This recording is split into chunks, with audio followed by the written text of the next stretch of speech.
Assalamualaikum warahmatullahi wabarakatuh. Hai. Selamat pagi anak-anak hebat kelas 2. Berjumpa lagi dengan Bu Indah. Hari ini bagaimana kabarnya anak-anak? Alhamdulillah, luar biasa. Allahu Akbar ya. Semoga anak-anak selalu diberikan kesehatan, keselamatan, serta jangan lupa untuk selalu patuhi protokol kesehatan ya, dengan cara mencuci tangan sebelum dan sesudah beraktivitas, gunakan masker saat keluar rumah, serta hindari kerumunan.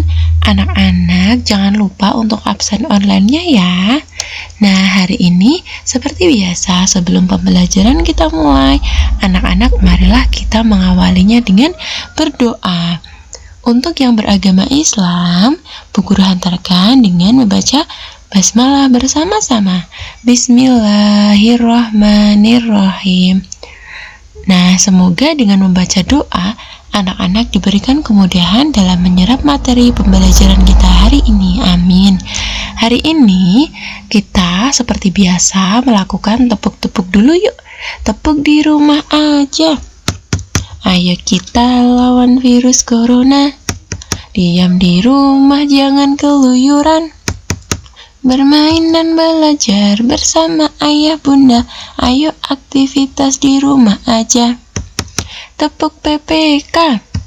Religius, nasionalis, mandiri, gotong royong, integritas. PPK ya. Nah, hari ini anak-anak memasuki tema 4, subtema 4, pembelajaran 1 dan 2, hidup bersih dan sehat di tempat umum. Anak-anak tolong buka dulu ya buku paketnya dan disimak baik-baik videonya. Pada pembelajaran yang pertama, coba anak-anak perhatikan dulu. Tempat umum merupakan milik bersama. Tempat umum diantaranya jalan raya, pasar, terminal, dan tempat wisata. Kebersihan tempat umum wajib kita jaga. Hal ini dilakukan agar pengunjung merasa nyaman. Tempat umum itu merupakan tempat yang bisa dikunjungi oleh banyak orang, dan biasanya tempat umum itu dikunjungi oleh beberapa orang, baik dari kalangan mana? Kalangan masyarakat pedesaan juga bisa, kalangan masyarakat perkotaan juga bisa. Jadi itu tempat biasanya dikunjungi oleh orang umum, misalnya seperti jalan raya, pasar, terminal, dan tempat wisata. Nah, anak-anak, coba anak-anak amati gambar di bawah ini dengan cermat. Nah, coba anak-anak dari gambar tersebut, apa maksudnya? Ya, apa yang dilakukan Dayu, teman-teman, dan warga pada gambar tersebut? Menurut anak-anak bagaimana? Iya, mereka sedang melakukan kegiatan menjaga kebersihan di tempat umum. Di mana? Iya, di pinggir jalan raya. Jadi di pinggir jalan raya itu ada pot-pot bunga untuk keindahan di lingkungan jalan raya, dan mereka juga menyapu lingkungan jalan raya. Juga bisa melakukan kegiatan untuk membersihkan tempat bermain. Bagaimana pendapatmu tentang kegiatan yang mereka lakukan? Iya, mereka melakukan kegiatan tersebut itu merupakan contoh kegiatan yang terpuji. Kegiatan terpuji itu kegiatan yang patut kita contoh atau kegiatan yang baik. Nah, apakah kamu setuju dengan kegiatan mereka membersihkan lingkungan tempat umum? Ya, setuju, karena kegiatan tersebut merupakan kegiatan menjaga kebersihan lingkungan tempat umum yang membuat lingkungan menjadi nyaman, indah, dan asri. Nah, kelas Dayu melakukan karya wisata. Mereka berkunjung ke Kebun Raya Bogor. Petugas memberikan penjelasan kepada Dayu dan teman-teman. Nah, coba ada percakapan antara pemandu wisata dan Dayu serta teman-teman. Anak-anak tolong simak dulu ya. Adik-adik, terima kasih telah berkarya wisata di Kebun Raya Bogor. Di sini banyak tanaman hias. Di sini juga ada hutan lindung. Kita selalu membersihkannya setiap hari. Mengapa harus dibersihkan, Kak? Di sini kan hanya ada pohon-pohon, jadi tidak dibersihkan pun tidak apa. Betul, walaupun begitu harus tetap dibersihkan. Hutan ini harus tetap asri dan indah dipandang. Nah, dari percakapan tadi, coba anak-anak, apa isi percakapan petugas kebun Dayu dan teman-teman? Iya, pintar. Mereka bercakap-cakap tentang menjaga kebersihan Kebun Raya Bogor. Lalu pertanyaan kedua, apa saja yang ada di Kebun Raya Bogor? Iya, pintar. Tanaman hias, hutan lindung, dan pohon-pohon yang rindang. Pertanyaan yang ketiga, mengapa Kebun Raya Bogor harus dibersihkan? Iya, pintar, supaya tetap asri, indah, enak dipandang.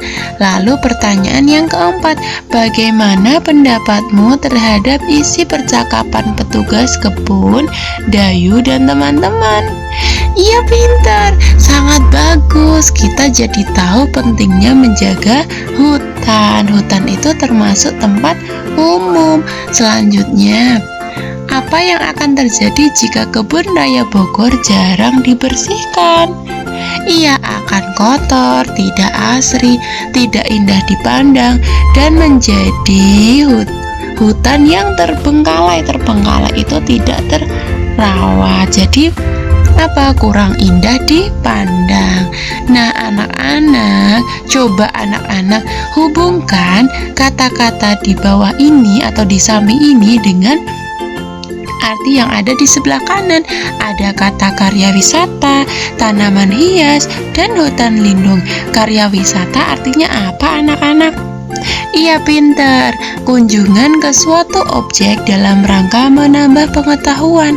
Tanaman hias itu apa artinya? Tanaman hias itu artinya adalah tanaman yang digunakan untuk hiasan. Berarti hutan lindung itu artinya adalah kawasan hutan yang dilindungi oleh pemerintah. Itu paham ya, anak-anak ya? Nah, sekarang ada teks yang anak-anak harus simak. Hutan merupakan paru-paru dunia. Kelestarian hutan wajib dijaga. Hutan tidak boleh dibakar, ditebang, ataupun dirusak. Jika hutan rusak, berbahaya bagi kehidupan manusia. Lingkungan bisa banjir. Banjir akan membuat lingkungan menjadi kotor. Lingkungan yang kotor akan membawa penyakit. Hutan banyak manfaatnya bagi kehidupan. Dengan hutan yang asri, ketika kita dapat menghirup udara segar, lingkungan juga akan menjadi indah. Di hutan terdapat banyak pohon. Pohon yang banyak membuat lingkungan sejuk. Lingkungan menjadi nyaman dan sehat. Dengan demikian dapat dikatakan bahwa hutan merupakan paru-paru dunia. Nah, karena hutan itu kan terdiri dari banyak pohon ya, anak-anak. Nah, pohon itu kan mengeluarkan oksigen. Oksigen itu dibutuhkan oleh manusia. Jadinya hutan merupakan paru-paru dunia. Nah, coba anak-anak perhatikan gambar ini. Iya, ini merupakan gambar hutan yang indah dan asri. Nah, itu merupakan hutan Kebun Raya Bogor. Kebun Raya Bogor atau Kebun Botani Bogor adalah sebuah kebun besar yang terletak di kota Bogor. Bogor itu berada di Indonesia. Luasnya mencapai 87 hektar dan memiliki 15.000 jenis koleksi pohon dan tumbuhan. Wow, banyak sekali ya, anak-anak. Nah, banyak daun kering yang berjatuhan di Kebun Raya Bogor. Daun-daun kering itu selalu dibersihkan setiap hari. Daun kering dapat dibuat menjadi hiasan. Apakah betul? Iya, betul. Contohnya Nanti pasti anak-anak tahu dong. Nah, apa saja alat dan bahan yang digunakan untuk membuat karya hiasan tersebut? Ini merupakan karya hiasan yang memanfaatkan daun-daun kering. Ia bisa dijadikan bentuk-bentuk gambar yang cantik seperti lingkungan pegunungan, boneka, ikan. Nah, alat dan bahan yang dibutuhkan itu apa saja selain daun kering, anak-anak? Yuk kita bahas. Nah, alat dan bahannya adalah yang pertama gunting atau pisau, cutter, terus pensil, terus kertas, terus selanjutnya ada lem kayu serta daun kering. Misalnya bisa daun nangka, daun jambu biji, dan daun rambutan. Lalu cara membuatnya yang pertama adalah buatlah gambar rencana hiasan pada kertas. Lalu gunting daun sesuai bentuk gambar yang telah dibuat, serta tempelkan daun yang telah digunting pada kertas dengan menggunakan lem kayu, dan atur dengan rapi susunan daun agar terlihat indah. Nah, itu merupakan cara membuat hiasan dari daun kering. Selanjutnya adalah Dayu dan teman-teman membuat hiasan berupa vas bunga. Vas bunga berbentuk balok. Nah, dan dihias dengan daun kering. Nah, tadi apa? Vas bunga ya, karena vas bunga yang dibuat Dayu, maka vas bunga itu merupakan contoh dari bangun ruang. Bangun ruang apa namanya? Bangun ruang balok. Masih ingat ya anak-anak ya? Balok merupakan contoh bangun ruang. Bangun ruang mempunyai rusuk, sisi, dan titik sudut. Nah, bangun ruang itu biasanya bisa diisi atau mempunyai volume karena mempunyai rusuk, sisi, dan titik sudut. Nah, seperti ini. Titik sudut itu merupakan yang Bu Guru beri tanda lingkaran, itu merupakan titik sudut. Ada berapa? 1, 2, 3, 4, 5, 6, 7, 8. Itu merupakan titik sudut ya. Kalau sisi itu mukanya. Kalau rusuk itu adalah garisnya. Masih ingat ya anak-anak ya? Nah, banyak rusuk pada bangun balok itu ada 12. Rusuk itu tadi garis. Kalau banyak sisi itu atau mukanya ada 6. Serta banyak titik sudut yang tadi sudah Bu Guru tunjukkan itu ada 8. Nah, sekarang pada bangun ini banyak rusuk, ada berapa? Rusuk itu berarti garisnya 1, 2, 3, 4, 5, 6. Ada 6. Lalu banyak sisi. Sisi itu mukanya. Muka sini 1, muka sini 2, muka depan 3, muka bawah 4. Selanjutnya banyak titik sudut. Titik sudut itu ini 1, 2, 3, 4. Ada 4 juga. Anak-anak paham ya? Nah, selanjutnya ini gambar nomor 2. Banyak rusuk ada berapa? Rusuk itu garisnya. Dihitung dari alasnya dulu ya. 1, 2, 3, 4. 4. Lalu tingginya 5, 6, 7, 8. Ada 8. Lalu banyak sisi. Banyak sisi itu mukanya. Mukanya ada berapa? Muka bawah ini alas 1, muka samping 2, muka samping 3, muka belakang 4, muka depan 5. Ada 5. Banyak titik sudut. Dari alasnya dulu ada berapa anak-anak? 1, 2, 3, 4, 5. Ada 5 banyak titik sudut. Paham ya? Nah, sekarang contoh yang ketiga. Contoh yang ketiga, banyak rusuk. Rusuk itu berarti garisnya, alasnya 1, 2, 3, 4, 5, 6, 7, 8. Sekarang baru tingginya 9, 10, 11, 12. Rusuknya ada 12. Banyak sisi. Sisi alasnya 1, sisi atapnya 2, sisi samping kanan 3, sisi samping kiri 4, sisi belakang 5, sisi depan 6. Nah, pintar. Terus banyak titik sudut yang mana? Ada berapa, Bu Guru? Ya kita hitung nih, ada nih 1 titik sudut A, 2, 3, 4, 5, 6, 7, dan 8 titik sudut. Paham ya anak-anak ya? Nah, sekarang coba anak-anak perhatikan kembali. Dayu dan warga sekitar melakukan kerja bakti. Mereka membersihkan jalan raya. Ada yang membenahi taman, ada yang menyapu jalan, ada juga yang membersihkan dan memperbaiki selokan. Warga di lingkungan Dayu hidup rukun. Nah, ada judul dalam suatu bacaan. Judulnya adalah kebersihan dan keindahan jalan. Jalan raya wajib kita jaga. Kebersihan jalan raya harus dijaga. Sampah-sampah harus dibuang ke tempatnya. Di pinggir jalan raya hendaknya disediakan tempat sampah. Saluran air juga harus dibersihkan dan dirawat. Hal ini berguna untuk mengantisipasi agar tidak terjadi banjir. Keindahan jalan raya juga harus diperhatikan. Jalan raya hendaknya dihiasi dengan taman. Taman ditanami berbagai jenis bunga. Jalan raya akan terlihat indah. Tanaman juga berguna untuk menyerap karbon dioksida. Dengan demikian, udara di jalan raya akan bersih. Pengguna jalan raya akan nyaman dan sehat. Nah, coba anak-anak perhatikan, ini merupakan contoh lingkungan tempat umum di jalan raya. Apabila di sekitar jalan raya terdapat banyak pohon, maka apa? Maka akan terasa asri, indah. Nah, kenapa? Karena pohon-pohon itu mengeluarkan oksigen dan menyerap karbon dioksida. Nah, apabila di jalan raya itu kan banyak sekali orang yang lalu lalang, sedangkan manusia itu mengeluarkan karbon dioksida.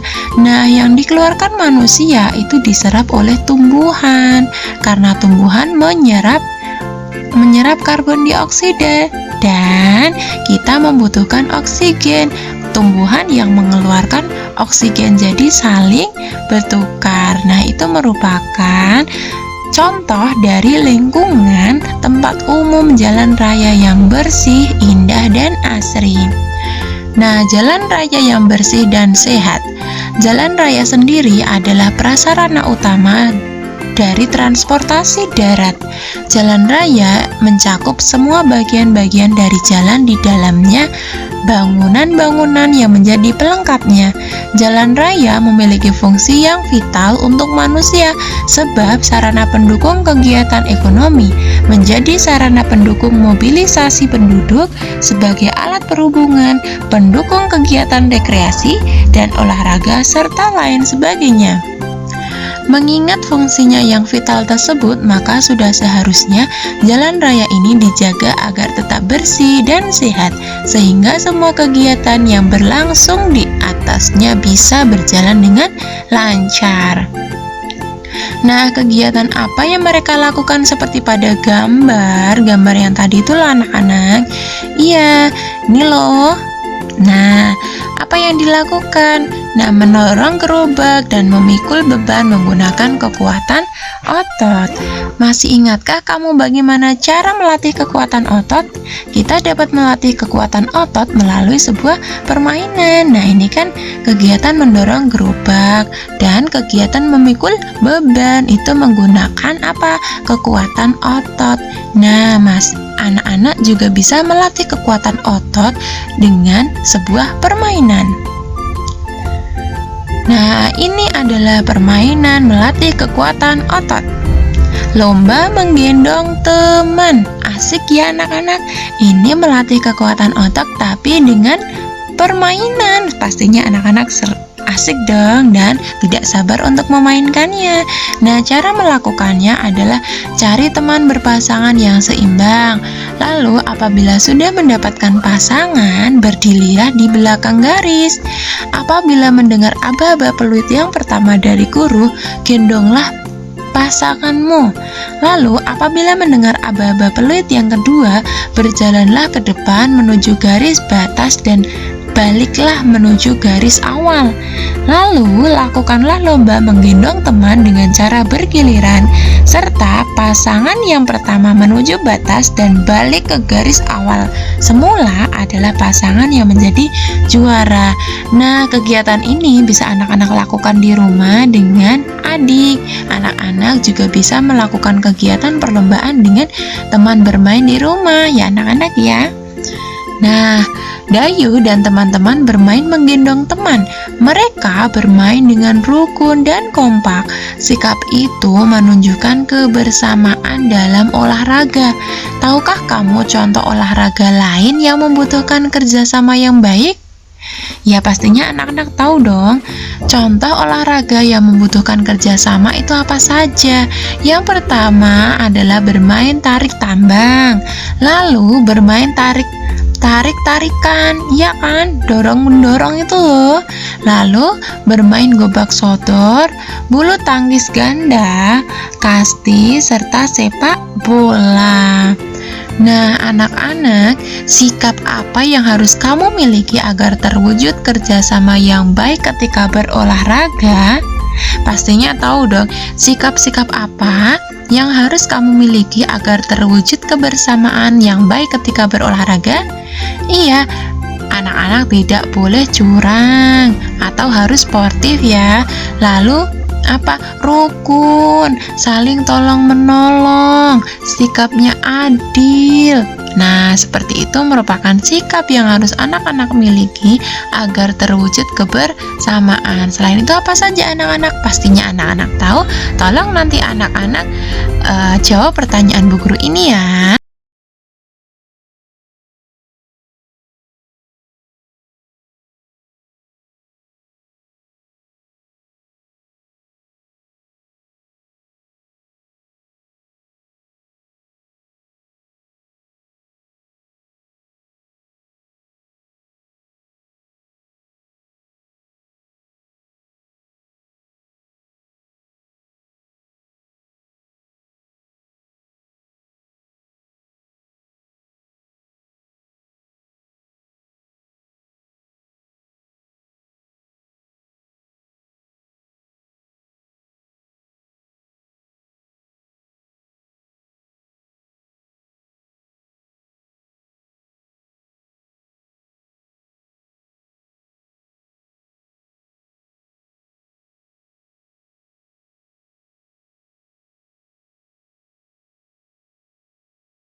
Anak-anak, sekarang anak-anak mendapatkan tugas dari Bu Guru. Tugasnya pada tema 4, subtema 4, pembelajaran 1 dan 2. Yang pertama, kerjakan soal halaman 164. Hubungkan jumlah sisi, rusuk, dan titik sudutnya. Lalu yang kedua, buatlah karya dengan memanfaatkan daun kering. Karyanya bebas, kreasinya anak masing-masing ya. Lalu yang ketiga, sebutkan sikap apa yang harus dimiliki untuk mewujudkan kerjasama dalam berolahraga. Nah, pastinya anak-anak tahu dong bagaimana sikap yang harus dimiliki untuk mewujudkan kerjasama yang baik dalam olahraga. Untuk yang nomor 1, nanti kan anak-anak menggambar bangun ruang. Nah, nanti anak-anak bisa minta tolong ke bapak ibu di rumah, tetapi anak-anak yang menggarisnya ya, misalnya bapak ibu di rumah itu memberikan tanda titik, nanti anak-anak tinggal menghubungkan dari titik-titik yang sudah dibuat. Jadi anak-anak tinggal membuat garisnya. Nah, untuk soal yang kedua itu kan membuat karya dengan memanfaatkan daun kering. Untuk karyanya anak-anak bebas sesuka hati kalian, yang penting anak-anak suka dan anak-anak bisa untuk memanfaatkan daun kering. Jangan lupa alat dan bahannya disiapkan ya. Buatlah sesederhana mungkin, yang penting itu hasilnya indah. Dan yang ketiga itu nanti menyebutkan sikap yang harus dimiliki untuk mewujudkan kerjasama dalam olahraga seperti yang sudah Bu Guru jelaskan tadi. Nah, setelah anak-anak mempelajari pembelajaran tema 4, subtema 4, pembelajaran 1 dan 2, sekarang anak-anak ada pantun dari Bu Guru nih. Ayam berlari ke sana kemari sambil jalan berliterasi. Cukup sekian dan Bu Guru akhiri pembelajaran hari ini.